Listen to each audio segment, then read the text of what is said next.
That's, of course, is Eddie Murphy from Trading Places. Happy New Year! This is Tim Stewart, Giants Trade Talk, powered by Online Big Blue LLC. Wishing everyone a happy 2025. We gotta let's give them something to talk about. Gotta talk about the 2025 season. I mean, that's the 2024 season is done. No matter what happens in Philadelphia, we could literally win this game and fall all the way to 10th in this draft. There is rumors, there's speculations, there's innuendos that Joe Schoen and Brian Dable may come back, which I literally have no idea why.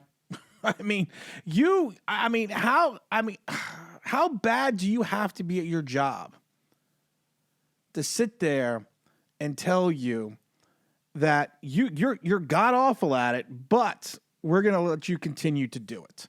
We have to do our favorite segment.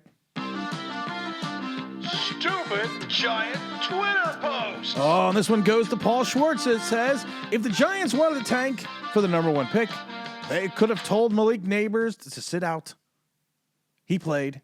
He soared. They won. No victory should be discounted if it boosts the psyches of the players who will be part of 2025.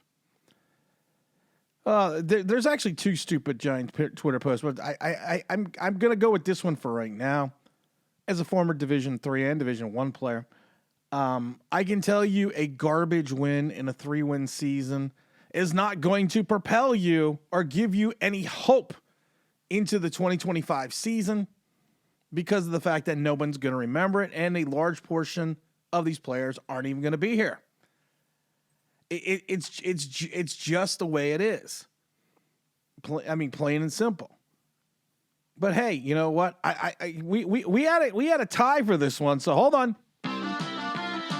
Stupid Giant Twitter post. Oh, this one goes out to Carl Banks. Says, culture matters. I was part of the changing Giants culture at 13-12-1. Games mattered to LT, Lawrence Taylor. LT, Harry Carson, and George. I entered the following season to help build on the culture that they made me believe in at that 3-12-1. So keep telling me it doesn't matter. You came in, though, Carl, in 84. So you weren't even part of the 3-12-1 season. And the 3-12-1 season had a plethora of players which were on the 86 Giants, which we've talked about. From the rebuild of 79 from Phil Simms to the playoff win in 81 to the strike in 82. 83 was an aberration. You already had a core nucleus on this team. And then also you got rid of likes of Brian Kelly and Bradley Van Pelt, but you had two Hall of Famers, an all-time legend in George Martin, and a plethora of guys that were already in existence.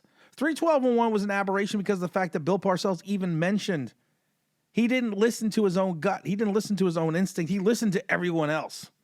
And at the end of the day, that's what cost him. But there we go again. We gotta give, it's not very often that you get a tie.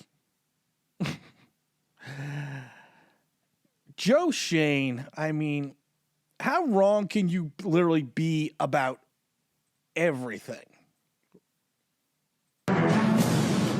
So, having the needs that we have in a $12 million, 27-year-old right back.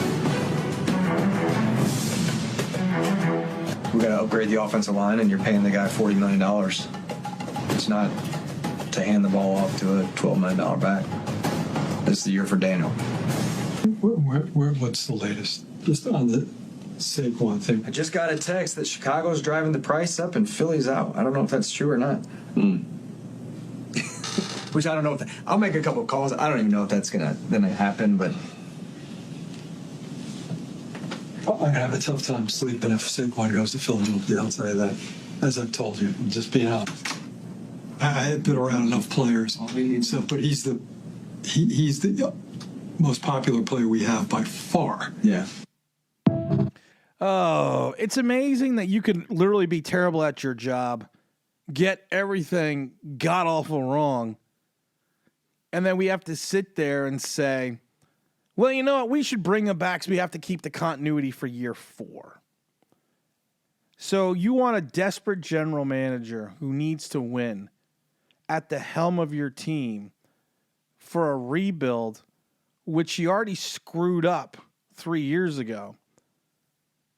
And his talent evaluation told him that this was the year of Daniel. This was the year for Daniel Jones. We don't need that Saquon Barkley guy. We don't need that Julian Love guy.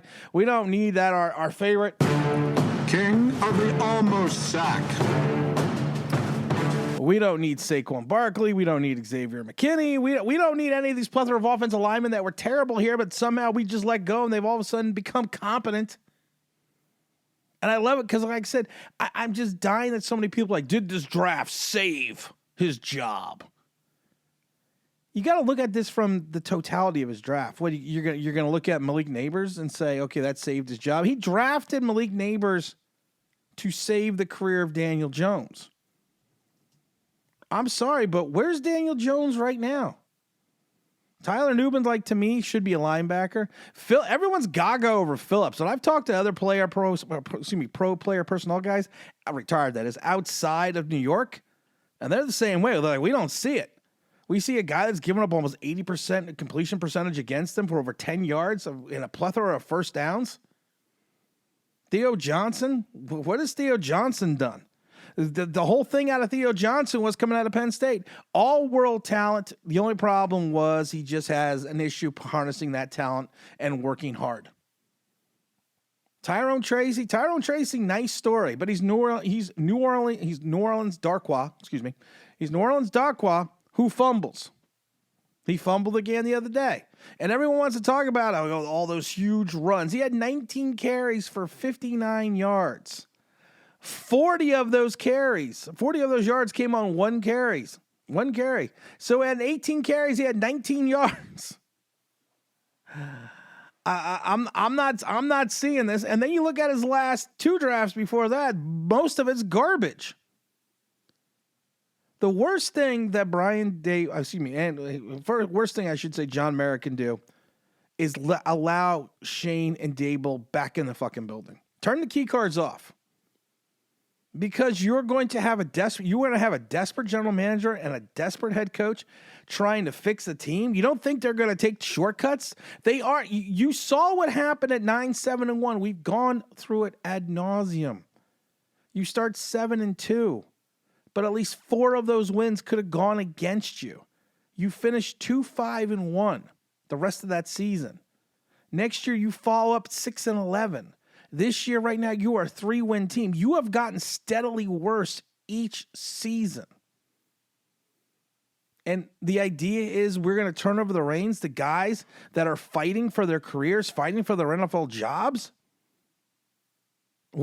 Seriously, what could possibly go wrong? And like I said, we win on Sunday. We potentially could drop down to 10th in the draft. We had the first overall pick. We could drop down the. Listen, you can never tell a player to tank, unless they're throwing the game for money. But you can never tell a player to tank, because when you get on the field, the adrenaline kicks in itself. You play at a high level, even if you're a 2-win team. You always try to give it everything you got, because normally when you don't, that's when injuries occur. That's when you get hurt. Is when you don't try your hardest. So the players are going to compete. You're not on Sunday or Saturday. You're not thinking about that day in April or in May, whatever the fuck the draft is. You're not thinking about that day. You're thinking about what's in front of you. And a lot of players are thinking about this could be their last NFL game ever. Because a lot of these guys probably won't get on NFL rosters again, because this is a roster full of nobodies in some regards. And this is a roster poorly constructed, salary cap was poorly managed by this general manager. And the worst thing you could possibly do is allow him to come back and continue to make the same mistakes he has made for 3 years. The bad trades, the bad free agency, the bad cap management. We've talked about it. You only traded Leonard Williams because you didn't have any money to sign a quarterback that year. You got rid of McLeod one of your starting corners because you didn't have enough cap space after you asked him to take a pay cut. You gave $120 million to an 8-sack guy in Brian Burns. I didn't even say it. The NFL Network said it. We've talked about it. They said the same thing. Brian Burns, the Giants compensation-wise, very good. But the problem is then they turn around and gave $120 million for an 8-sack guy. And right now he's got 60 total tackles and 8 sacks, which is a career high in tackles outside of the 2022 season, which was his big year when he had 12.5 sacks. But that's what he is. He's an 8-sack guy. And he disappears along with his other ghost brother in Kayvon Thibodeau, who happened to have been drafted by this general manager, along with the bust known as Evan Neal. So, and this is the guy that told us Hard Knocks is the worst window into the soul of the New York Giants. Told us that Daniel Jones, this was his year. Well, maybe it is because he's sitting over right now in Minnesota. And Minnesota is debating whether to put him on the active roster for the last game because if he leaves, Minnesota gets the compensatory pick. If he leaves in free agency from Minnesota. This is our thought process. Paris Campbell even came out and said, hey, listen, I went to the Giants because no one else was giving me any money. You had morons tell people, well, the only reason the Raiders traded Darren Waller is because of the wedding. And it just turned out, no, he was 2 years removed from being any good with hamstring injuries and a $10 million salary to match. You have to chuckle at these things that he does. And the giant neophytes just eat it up. We're just gonna eat this shit up. But then if you look at it from an outside perspective, it's just garbage. It's garbage in, garbage out. 2025 needs to be different. You need to turn the page on this horror show that's been this team. I've said this before. If Shane and Dable come back, I quit. I'm not going to quit doing YouTube. I quit the Giants in regards to being a season ticket holder. You can have my tickets. I will sell my PSLs in the secondary market, and I quit. And I love it because I was talking to on the stream the other day with OGR Sports, and we were talking about how I said I wasn't going to go to the game, but I ended up going to the game, and I've been going to the game since '76. We've talked about this, and he goes, you know why you continue to go? He goes, because you're a diehard fan, and that's why you say you're not going to go. You're saying you're not going to do these things, but your family's had season tickets. You have had season tickets. You were there when they opened MetLife. You were there when they opened up the Meadowlands. And at the end of the day, that's what you do. You support this team and you go with them. Not anymore. I'm done financially supporting this team. And I've said it before, and I've said it a million times again. I am the only content creator that has season tickets. Everyone else talks the talk and talks the big game. Everyone else is going to sit there and pander for the Super Chats. But at the end of the day, no one goes to the games. I'm there by myself. Not anymore. You continue this nonsense. You continue this disaster because you don't want to look bad that you made a third mistake by making a fourth. This team John Mara just makes mistakes repeatedly. The worst thing that ever happened to him was watch when he took over the president. I believe he took over the presidency in 2005. Was winning those 2 Super Bowls because it gave him this cachet that he thought he was a football genius and a football mind. Let it be the fact that Ernie Accorsi found you a quarterback. That Jerry Reese had 2 drafts in 2007, 2011, which basically produced people or players that contributed to your Super Bowl drives and your Super Bowl wins. But beyond that, we've had 11, 12, 13 years of futility, two playoff seasons. It's time to pull a James Dolan, John, and walk away. Throw your hands up in the air. Do what Dolan did. Dolan, we talked about it before, made the mistake by turning over the keys of the kingdom to Phil Jackson, but he walked away outside of picking fights with Charles Oakley and other players and Spike Lee and all those things and all that crap. But then he decided again, I'm going to try it again with Leon Rose, and I'm just going to stay out of it. I'm going to stay out of all this and let my basketball guys make decisions. I've said it before.